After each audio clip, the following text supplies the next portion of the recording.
25 milli oil போட்டுக்கணும்.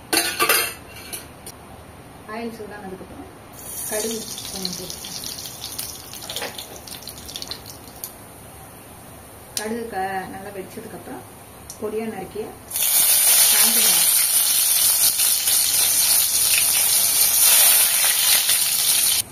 இப்போ கோஸ் போட்டுக்கணும்.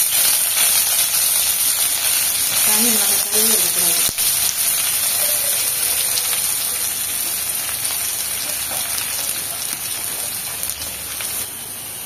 தேவையான அளவு உப்பு போட்டு இந்த கிரீன் கலர் மாறுறதுக்குள்ள, அதாவது 75% தான் வேக விடணும். இப்போ 100 கிராம் கடலைப்பருப்பு வேக வச்சு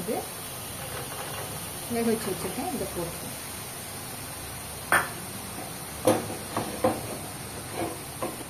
இதை இப்போ சிம்மில் வச்சு ரெண்டையும் மிக்ஸ் பண்ணதுக்கப்புறம் அடுப்பில் வச்சு மிக்ஸ் பண்ணிவிட்டு தேங்காய் பூ ஒரு முடி. அவ்வளோதான், கோஸ் பொரியல் ரெடி ஆகிடுச்சு.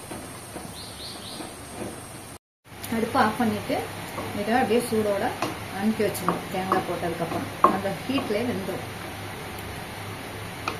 வச்சு அப்படியே கரண்டி வச்சு மேலே ஒரு மூடி போட்டுக்கணும். கொஞ்சம் காற்று போகிற மாதிரி, பாதி போகிற மாதிரி நல்லா அப்படியே அமுக்கி மூடி வச்சிங்கன்னா அந்த சூட்டில் இந்த க்ரீன் கலர் மாறாமல் அப்படியே இருக்கும். கொஞ்சம் கரண்டி வச்சா ஆவி இந்த பக்கம் போகும், வேர்வை கிடையாது.